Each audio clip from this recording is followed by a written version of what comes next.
മൃദംഗം കൊള്ളാമല്ലോ സ്വാമി. ഇത് വിൽക്കില്ല, താത്തയും ഞാനും വായിച്ചു പഠിച്ചതാ. ഇരിക്കും. ഇത് അടിച്ചോണ്ട് ഇവിടെ ഇരുന്നാ മതി, പെണ്ണ് പെണ്ണിന്റെ പാട്ടിന് പോവും. ഞാൻ എന്താ ചെയ്യേണ്ടത് ശങ്കര? ഇപ്പോഴത്തെ പെമ്പിള്ളേര് നേരെ ചൊവ്വ വേഷം കെട്ടിയവനെ 10 തൂട്ട് കയ്യിലുള്ളവനെ നോക്കൂ. ഒരു പാങ്ങും ഇല്ലാത്തവന്റെ കൂടെ ഏവളെങ്കിലും ഇറങ്ങി വരുമോ സ്വാമി?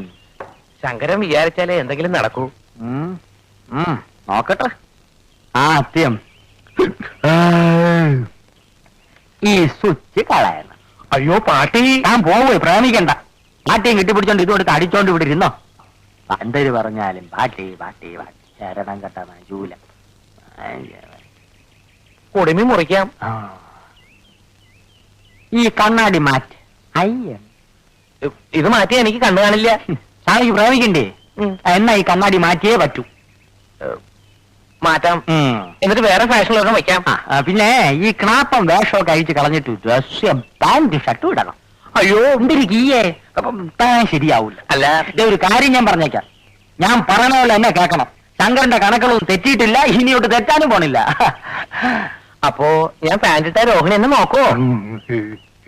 പാന്റ് വിട്ട് ഷർട്ടും അതിനത് ചെരുവി ഒരു ബെൽറ്റ് വിട്ട് അവിടെ മുമ്പിൽ ചെന്ന് നിന്ന രോഹിണിയല്ല അവിടെ തള ഇങ്ങി പോയി. അത് വേണ്ട, രോഹിണി മാത്രം മതി. മതി എങ്കിൽ മതി.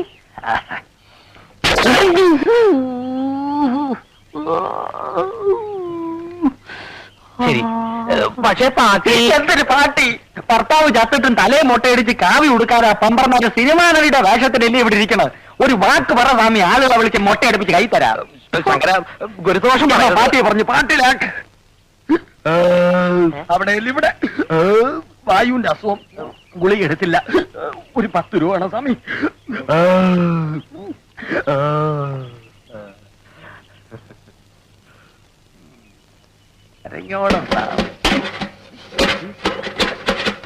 അതിനകത്തൊന്നും ഇല്ല.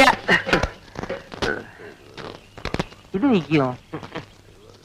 എന്നെയും കിട്ടുമൊന്നും വേണ്ട സ്വാമി. തികഞ്ഞില്ലെങ്കിൽ നാളെ ഞാൻ വന്ന് വാങ്ങിക്കാം. ഇതോ പറയാൻ പാട്ടി.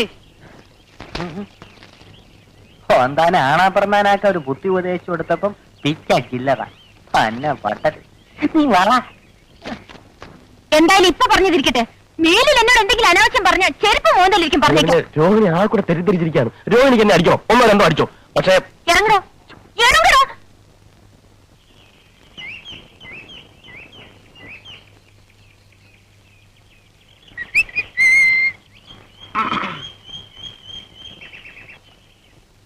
എനിക്ക് തെറ്റിപ്പോയി ആശാനെ, കംപ്ലീറ്റ് തെറ്റിപ്പോയി. നമ്മൾ ഈ കലാരംഗത്തേക്ക് വന്നത് ഇതിനൊന്നുമല്ല. എന്ത് പറ്റി? പറ്റിയൊന്നും ഇനി പറഞ്ഞിട്ട് കാര്യമില്ല. ഇവിടെ എന്നെ പോലെ ആത്മാർത്ഥതയുള്ള ഒരു കലാകാരന് മാനം മര്യാദയ്ക്ക് ജീവിക്കാൻ ഒക്കത്തില്ലെന്ന് ഇന്നെനിക്ക് മനസ്സിലായി. മാനം മര്യാദ കല ഇതൊക്കെ എനക്കെന്താണോ ബന്ധോ? മാനം മര്യാദ കാണിച്ചതിന് ചിലപ്പോ ആരെങ്കിലും കൈവച്ച് കാണും. ആരും ഒപ്പിച്ചിട്ടുണ്ടാവും. ഞാൻ പറയുന്നത് പോണ ഒരു പണി എടുക്കുന്നുണ്ടില്ലേ, അവിടെ ഇരുന്നാ മതി. നിങ്ങളെ രണ്ടുപേരെ ഞാൻ എന്റെ ഡിയർ ഫ്രണ്ട്സ് ആയിട്ടാണ് കണക്കാക്കിയിട്ടുള്ളത്. ഭാസ്കരോ, എന്തോ ഇതെന്തോ പാല വെക്കാനുള്ള പുറപ്പാടാ. അല്ലാതെ നമ്മൾ രണ്ടാമത് ഡിയർ ഫ്രണ്ട്സ് ആയിട്ട് നമുക്ക് ഇതുവരെ കടിക്കുന്നുണ്ടോ? ഇല്ല. എന്താ വെച്ചാൽ കാര്യം വെച്ചാ പറ. കല എന്റെ ചോറ. ആ ചോറ് നമ്മളും കഴിയാ. ആണേ, കലാരംഗത്തുള്ള ഒരു പെൺകുട്ടിയെ പവിത്രമായ കണ്ണുകൊണ്ടല്ലാതെ ഞാനിതുവരെയായിട്ട് നോക്കിയിട്ടില്ല. ഇനി അങ്ങോട്ട് അങ്ങനെ തന്നെ നോക്കിയാൽ മതി, ഇല്ലെങ്കിലേ എന്റെ മൊന്തന്റെ ഷേപ്പ് മാറിപ്പോവാ. നമുക്ക് ഞാൻ നോക്കിയില്ല കരിമുക്ക, പക്ഷെ അവള് കലാരംഗത്ത് നിന്ന് എനിക്ക് കിട്ടിയ ആദ്യത്തെ തീക്താനുഭവമാണ് ഭാസ്കര. കാര്യം എന്താ വെച്ചാ പറയണോ? ചിലപ്പോ ഞാനൊരു സുന്ദരനായി പോയതുകൊണ്ടായിരിക്കും അല്ലേ? ഒടുവിൽ അവളുടെ നിർബന്ധത്തിന് വഴങ്ങേണ്ടി വന്നു.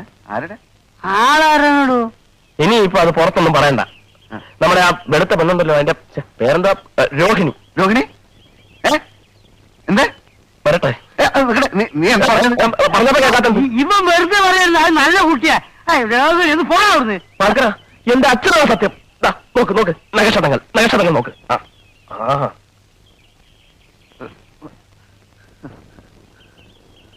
തേണ്ടി ഒന്നിച്ച് ഒരു ട്രൂപ്പ് സഹകരിക്കുന്ന പെൺകുട്ടികളെ നമ്മുടെ സഹോദരികളായിട്ട് വേണം കാണാൻ. ഇവനൊന്നും നമ്മളെ പോലെ സംസ്കാരമുള്ള കുടുംബത്തിൽ പറഞ്ഞവരല്ല കരിമിക്ക. അല്ല, അങ്ങനെ സംഭവിച്ചു കാണൂ.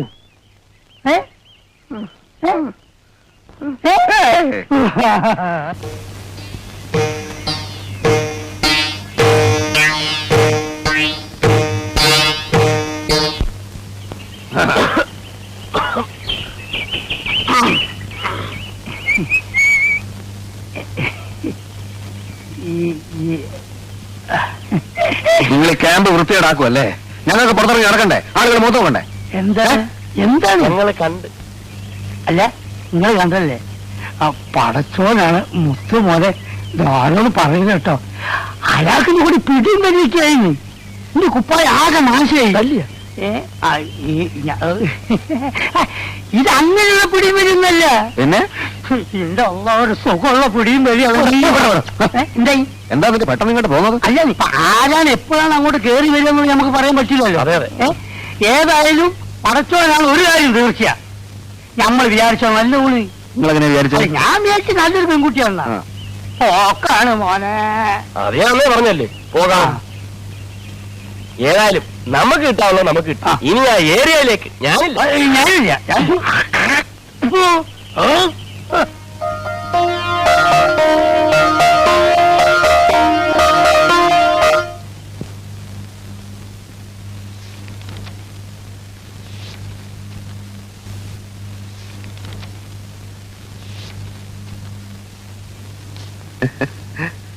രോഹിണിക്ക് വല്ല ആവശ്യമുണ്ടോ? വല്ല പേസ്റ്റോ ബ്രഷോ സോപ്പോ എന്തെങ്കിലും ആവശ്യമുണ്ടെങ്കിൽ ഞാൻ ടൗണിൽ പോകണ്ടേ? എനിക്കൊന്നും വേണ്ട. അഥവാ വല്ലതും വേണമെങ്കിൽ എന്റെ അടുത്ത് പറയാൻ മടിക്കണ്ട. ഭാസ്കരേട്ടനെ അന്യനായിട്ട് കാണണ്ട. ഞാൻ പിന്നെ പ്രത്യേകിച്ച് ഇവിടെയുള്ള മറ്റുള്ളവരെ പോലെയല്ല, ആത്മാർത്ഥതയുള്ള കൂടുതലാണ്. ഇങ്ങോട്ടൊരു ഉപകാരം ചെയ്യുകയാണെങ്കിൽ തിരിച്ചങ്ങോട്ടും ഞാൻ ഉപകാരം ചെയ്യും. ജീവൻ പോയാലും പിന്നെ എന്തായാലും എന്തു തന്നെ സംഭവിച്ചാലും ഞാൻ പുറത്തു പറയില്ല. രോഹിണിക്ക് എന്നെ വിശ്വാസമില്ലേ? ഞാൻ സത്യം ചെയ്യാം. കൈ അടിച്ച് ഞാൻ സത്യം ചെയ്യാം. ഇതെന്താ ഇത്? കൈ അതല്ല, ഭാഗ്യരേഖ നല്ല തെളിഞ്ഞു കയ്യിന്ന് വിടോ. നിൽക്കുക. അല്ല, എനിക്ക് കൈ നോക്കാൻ അറിയാം. ഞാൻ തമാശ പറഞ്ഞല്ല. അല്ല, ഭാഗ്യരേഖയുടെ കയ്യിന്ന് വിടാനാ പറഞ്ഞത്. ഉടക്കല്ലേ? നീ വലിയ ശീലാവധി അറിയൊന്നും വേണ്ട. എല്ലാവരും വന്നോണ്ട് എന്തു ആവാനോ അല്ലടാ. ഞാനിപ്പോ ചെന്നില്ലായിരുന്നു. എന്തായാലും നീയൊക്കെ കൂടെ അവസാനം എന്നെ ജയിലിലും കയറ്റും അല്ലടാ. ഞാൻ ദാഹിച്ചിട്ട് കുറച്ച് വെള്ളം കുടിക്കാൻ കയറിയതാ. അതെ, എന്നിട്ട് എന്നെ കയറി പിടിക്കാവുന്ന. എന്നെ കയറി പിടിച്ചപ്പോ ഞാനും പിടിച്ചു. അയ്യോ, പച്ചവെള്ളം ചവച്ചു കുടിക്കണ പഞ്ചപാവം. അങ്ങോട്ട് ഇറങ്ങിയില്ലടേ. ഞാൻ വന്നപ്പോ മാത്രം ഒച്ച വെച്ചു. ഇവന്മാരെ രണ്ടുപേരും അങ്ങോട്ടൊന്നില്ലേ? ഞാനോ? ഈ കയ്യമോ ഈ രാഘവനോ? അനാവശ്യം പറയരുത് കേട്ടോ. അതാ ഈ നിഷ്കളങ്കയായ പെൺകുട്ടി എന്നെ പറ്റി അനാവശ്യം പറഞ്ഞു. നീ പറഞ്ഞു. ഞാൻ പറഞ്ഞില്ല. ഇങ്ങനെ പറഞ്ഞത്. ഇങ്ങനെ പറഞ്ഞു. ഞാൻ പറഞ്ഞ ഈ കുട്ടി നല്ല കുട്ടിയാണ്. രണ്ടുപേരും പറഞ്ഞു. ഞാൻ പറഞ്ഞ പറഞ്ഞു. ഞാൻ പറഞ്ഞു. ഞാൻ പറഞ്ഞ പറഞ്ഞു. ഞാൻ പറഞ്ഞു. നമ്മളെന്റെ ഭാഗ്യ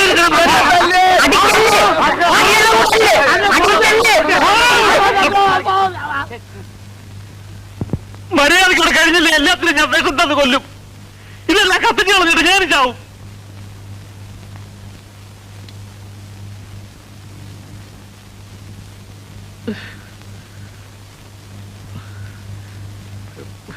പല ജാതിയിൽ നിന്നും പല വീട്ടിൽ നിന്നും വരുന്ന ആളുകളാ, പല തരക്കാരാ. എല്ലാരും എനിക്ക് ആളാം വിധം നിയന്ത്രിക്കാൻ പറ്റുന്ന വരില്ല. സൂക്ഷിക്കേണ്ടത് പെണ്ണുങ്ങളാ. ഇവിടെ ഏത് പെണ്ണിന് എന്ത് സംഭവിച്ചാലും അതെന്റെ പെണ്ണിലേക്ക് വരൂ. എനിക്കൊരു ചീത്തപ്പേര് വന്നാൽ അത് ഈ സ്ഥാപനത്തിന് ചീത്തയാ. പിന്നെ പട്ടിണി കിടക്കേണ്ടി വരുന്നത് ഞാൻ മാത്രമല്ല. അത് ഓർമ്മ വേണം. എനിക്കിപ്പോ ഇത്ര പറയാനുള്ളൂ. അപ്പുറത്തേക്ക് പോ.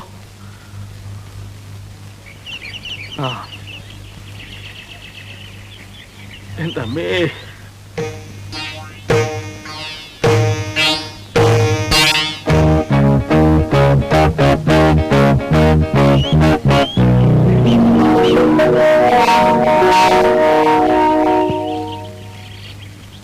சுப்பிரமணியம் உள்ள இருக்கு. நான் தான் சிவ சுப்பிரமணியம். நீயா? அட பாவி, எங்க உன் குடுமி? குடுமி நான் கட் பண்ணியாச்சு. கடவுளே, எதுக்கு?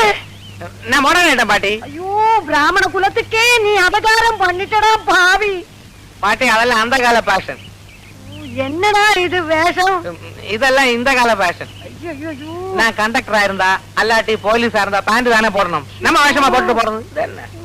உன்னோட தாத்தா பிரம்மச்சாரியா நம்ம கோயில்ல பூஜாரி ஆகாம கல்யாணம் பண்ணினதான் இந்த குடும்பமே நாசமா போனது. நீ அந்த மாதிரி பண்றதை பார்த்து நான் சும்மா இருக்கணுமா? தாத்தா கல்யாணம் பண்ணறதுக்கும் நான் பேண்ட் போடுறதுக்கும் என்ன சம்பந்தம்? இல்லடா, சம்பந்தமா கேக்குறேன். பிரம்மச்சாரியா கோயில்ல பூஜாரியா இருக்கிறத விட்டுட்டு உனக்கு எதுக்குறா சுப்பு இந்த மாதிரி வேஷம்? ஐயோ பாட்டி, ஆபீஸுக்கு இன்னையில இருந்து இது போட்டுட்டு போலேன்னா அவங்க என்ன உள்ள ஏட்ட மாட்டாங்க. நான் போயிட்டு வர்றேன். போறியா? வைக்கடா போடா போ இதே போட்டு திரும்பி வந்து இந்த வீட்டு வாசப்படி ஏத்த மாட்டேன் ஆமா பாத்துக்கோ கடவுளே ராமா இந்த புள்ளைக்கு நல்ல புத்தியை கொடுப்பா എന്താ ജോക്കർ ജോക്കർ വരുന്നുണ്ട് അശ്ലീലം പിടിക്കാനായിട്ട് നിനക്കൊന്നും വേറെ ഒരു പണിയില്ലേ? ഇല്ലാത്തോണ്ടല്ലേ ഇങ്ങനെ ഇരിക്കുന്നത്. ഇരുന്നു അവസാനം മാവുണ്ണാൻ നേരത്ത് കുറെ ചീട്ട് നിന്ന് വെള്ളം കുടിക്കുകയുള്ളൂ. ഇവിടുത്തെ അലമ്പ് കഞ്ഞേക്കാട്ടി നല്ലതാ. ഈ വീഡിയോസ് ഇല്ലാതെ കയറുന്നോട്ടാ തട്ടാ നിൽക്കുമ്പോ ഓരോരുത്തൻ പമ്പ പാടിക്കുന്നത്.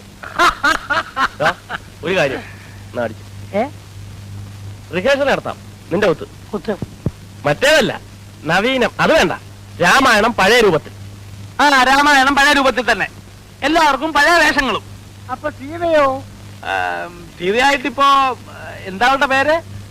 രോഹിണി. അവളായിക്കോട്ടെ. എന്താ അവക്കൊരു കുറവ്? എന്താ അവക്ക് ഇനി കുറയാനുള്ളത്? സീത എന്ന് പറഞ്ഞ ആരാ? ഭൂലോക സുന്ദരി, ആചാന ബാഹു, അന്ന നട. ശരിയാ, ഓളെ പിടിച്ച് സീതയാക്കിയാലേ ഇവൻ ശ്രീകൃഷ്ണന്റെ വേഷം കെട്ടിയ പോലെ അപ്പൊ അവളല്ലാതെ പിന്നെ ആരാ സീതയുടെ വേഷം കെട്ടുന്നത്? ഒന്നല്ല 9 സീതയെ കിട്ടും, തിരക്കണം. എന്നാ ഒരു സീതയെ പൊക്കിക്കൊണ്ടെങ്കിൽ വാ സാറ്. കൊണ്ടുവരാം. പക്ഷെ ഒരു കാര്യമുണ്ട്. എന്താന്ന്? ശ്രീരാമൻ മാറണം. എന്താ എന്നിട്ട് എന്താ ഞാൻ പറഞ്ഞേ? ശ്രീരാമൻ മാറണം. എന്നിട്ട് ഞാൻ ശ്രീരാമനാ. അതിലും പേരെ ഇതാ മലയാളി നമ്മൾ ഒറ്റ കാര്യം പറയട്ടെ. മുഖസ്തുതി പറയാണെന്ന് വിചാരിക്കരുത്. ശ്രീരാമന്റെ വേഷം കിട്ടുന്ന ആൾക്ക് നല്ല മുഖസ്തുതി വേണം. അതുകൊണ്ട് നമ്മൾ കേട്ട ശ്രീരാമന്റെ വേഷം ആരും ഒന്നും ആകണ്ട, ഞാൻ തന്നെ ശ്രീരാമൻ. പിന്നെ വേണേ പിള്ളേർ പറയുന്നതിനും കാര്യമുണ്ട്. ഇത് ഞങ്ങളുടെ മാത്രം അഭിപ്രായമല്ല, നാട്ടുകാരുടെയും കൂടിയാ. നാട്ടുകാരല്ല ഇതിന് കാശ് മുടക്കിയിരിക്കുന്നത്. കണ്ണി കണ്ട അലവലാദികളെ ശ്രീരാമൻ കെട്ടിക്കാനല്ല ഞാൻ ഈ പണിക്ക് നടക്കുന്നത്. ആരാ അലവലാതി? നിന്റെ കാര്യമല്ല. പിന്നെ നമ്മള് നീ മാത്രമേ ഉള്ളൂ അലവലാതി. ഓ ഞാനാണോ? ഇവിടെ വേറെ ആരും ഇല്ലേ? അപ്പൊ ഞാനാണോ അലവലാതി?